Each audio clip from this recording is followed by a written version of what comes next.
Some things are just too repetitive to be natural coincidence. Let me tell you what I mean. Sometimes during my undergraduate days, I had a story of, I think it was a pastor or a general overseer who received Christmas foodstuff, cooked food from his maybe over 30 years friend. And because they were all filled up due to the festive period, the youth out season, feeding and all the stuffs, they could not just eat the food. So the owner gave the food to the dog which had puppies. And the dog was also so filled, but the dog ate just a bit of the meat. And by the next morning, that very dog was dead. Now, I had another story from somebody directly. This is not a third party, this is not hearsay. This is from the person himself. During my undergraduate days also, we were going to the camp to pray in the bus, and he just related this story of his family to me. How all his family members died by eating a particular food. Now, the story of the dog I told you, the dog did not die through hypertension or high blood pressure or cardiac arrest. It was definitely through the food poisoning.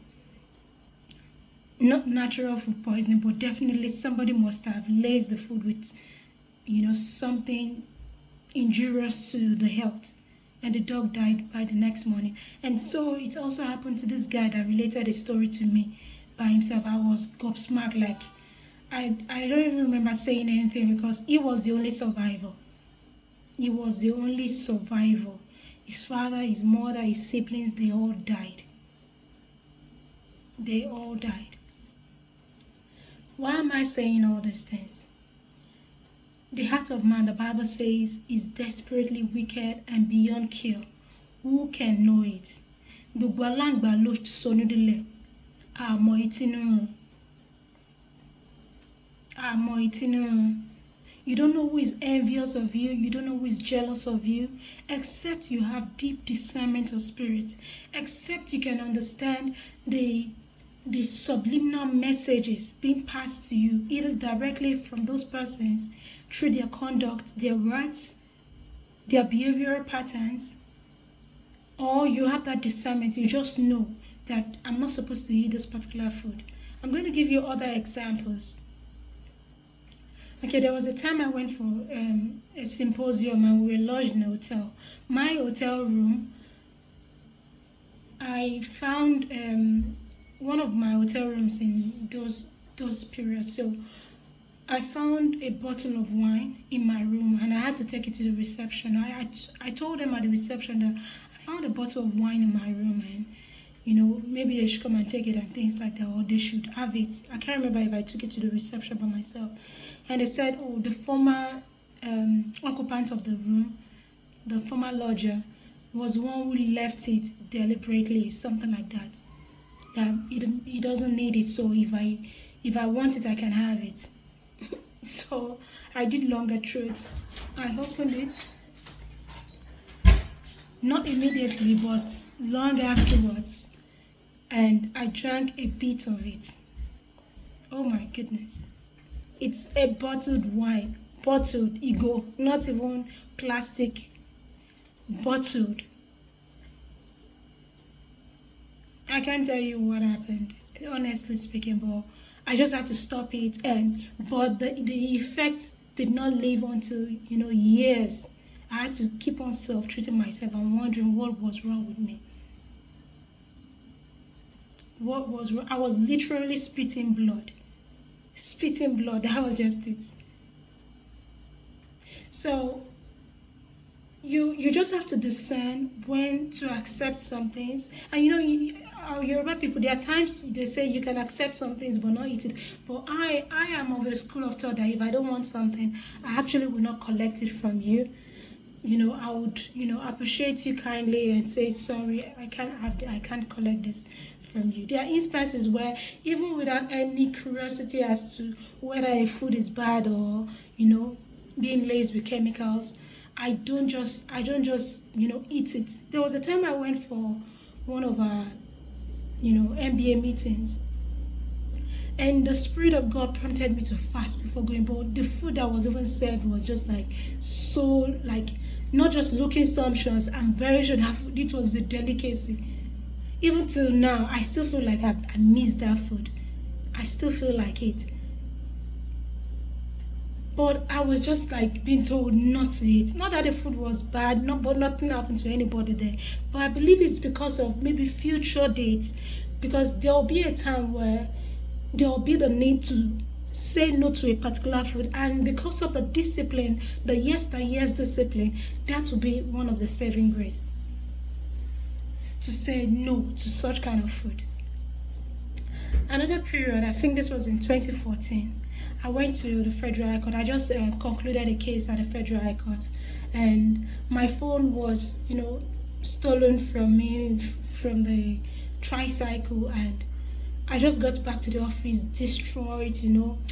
I was just like emotionally off balance that my phone was stolen. Coincidentally, it was one of my colleagues' birthday, so it was serving snacks and drinks. So I just like passed it off, like, sorry, I'm not in a good mood. I can't have it because guess what he did?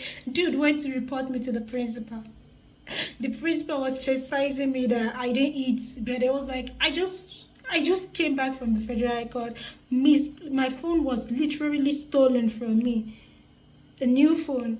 So I couldn't even gather the emotional, energy to just the strength to just be eating. But why is it even provocative for me to decline a particular meal?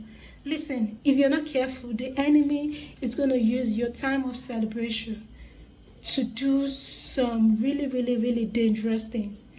I'm not a Nostradamus, but we see all of these things. Have you ever seen anybody like confessing that they were once a kind of evil person who has poisoned people's food, who has laced people's food before? Have you ever seen, whether Christian or you think Christians don't do this? The first example I related to you now, was a so-called pastor Gio with his pastor friend of over 35 years or thereabout.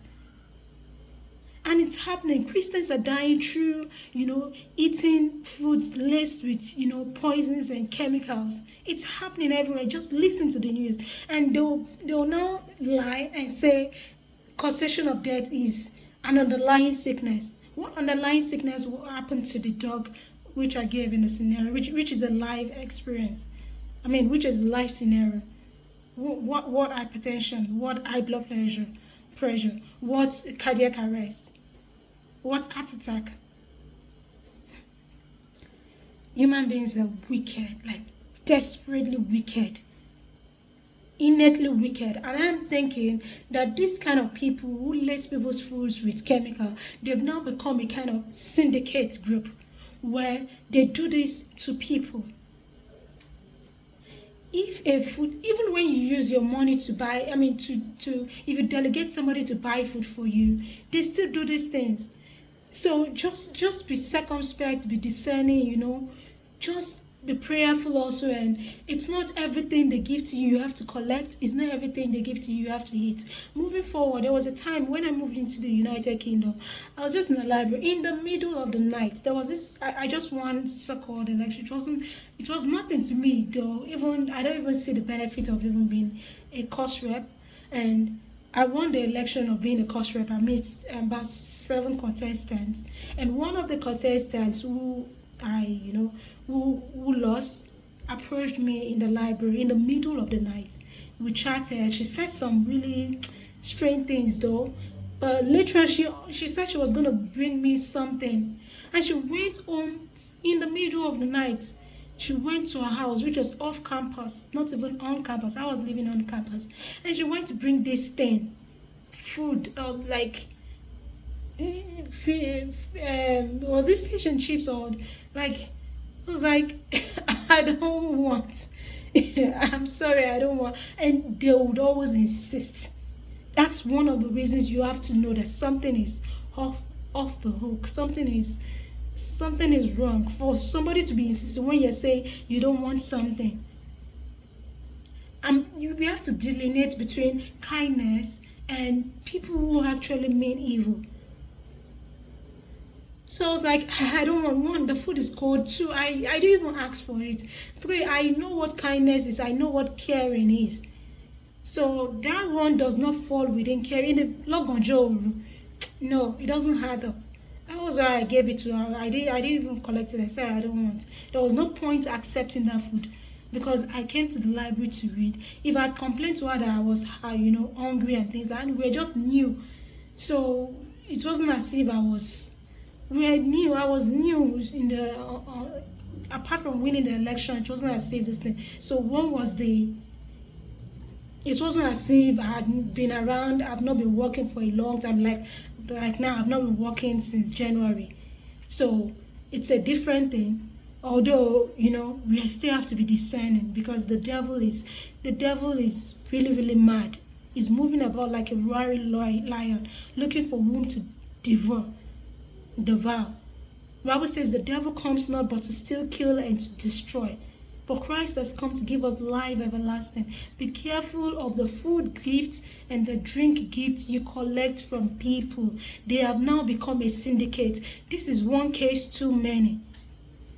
That one happened, and mostly it's either people are celebrating. It's after they've celebrated their birthdays or during a fest. I mean, they're doing one celebration, and they just it doesn't add up. Something is definitely wrong. Something is definitely wrong. I can keep on giving you examples and examples. I think I gave examples some time ago in one of the episodes I made where at work, I got a clue that they were going to lace the food with something which I never knew, and I never had the food. And at least two people who had the food vomited seriously. Seriously. Just recently, I had my meal somewhere here, and in the presence of somebody, I was just finishing my meal. She has never offered me anything since I've been in this house ever, and I'm not jealous. It's not like God has been faithful.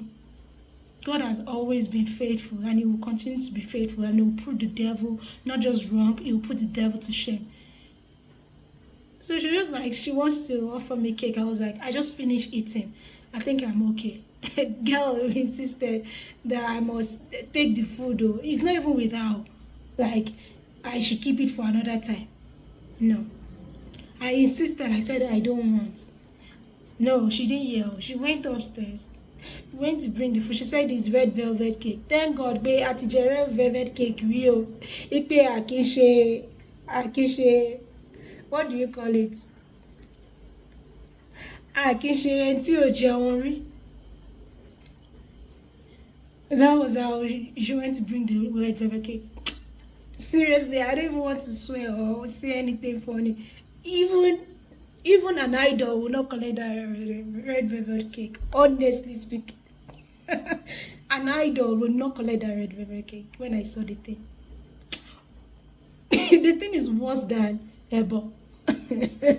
Honestly speaking, I was like, I don't want it. She said, keep it for later. I said, I don't want to throw your food away. I'm a Yoruba lady. We can collect something, pretend as if we like it, and throw it away. I don't want to chunk it away.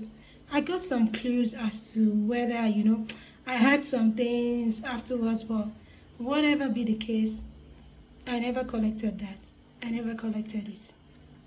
Please, it's not everything anybody gives you, you have to ingest. It's not. And once you start seeing symptoms, stop taking that thing. Some of us, your body will tell you once you taste something. And now, what they do, even if you keep it, store it for a long time, the chemical will still be there. The poison will still be in there. So if you take it for 2 weeks, it will still be there. Somebody has injected fruit. A reverend father has injected my fruit in this United Kingdom. But even though the Spirit of God told me to tell him, like, he wanted to buy fruit for me, and I was like, don't worry about it anymore. He now claimed he has bought it. I said, okay, take it to your family. Because the Spirit of God had told me, even before I saw it, the Spirit of God had told me that, the Spirit of God would tell you some things. I told him not to. And he pretended as if we had, closed that chapter. Only for me to, because he asked for help for something. He and his family, his wife. So I came back and he just brought it out from his car suddenly. And, I was like, I told you to give it to your... I took it indoors and my room was smelling of chemical. I kept the garlic for weeks. By the time I had to dispose of, the pineapple and the avocados. Later on, when I noticed that the smell was coming in from the fruits. By the time, weeks after, I tried to use the garlic, and oh my goodness, I felt this burning sensation in my mouth. I had to spit it out. But even the water that I drank, because I had to drink water afterwards, my stomach was paining me seriously. I had cramps. Let's be careful. Just recently, a lady who was pregnant with triplets gave testimony in church, did birthday. 3 days after, she passed in her sleep. People will say she's working too hard. It's high blood pressure. It's this, it's that. Human beings are wicked. Human beings are wicked. Don't think because somebody is saying their experience is those people are like their own is too much. Their own is too much. It is for us all to learn. Human beings are wicked. Listen to the news. It's happening all over. It's happening all around you. Thank you.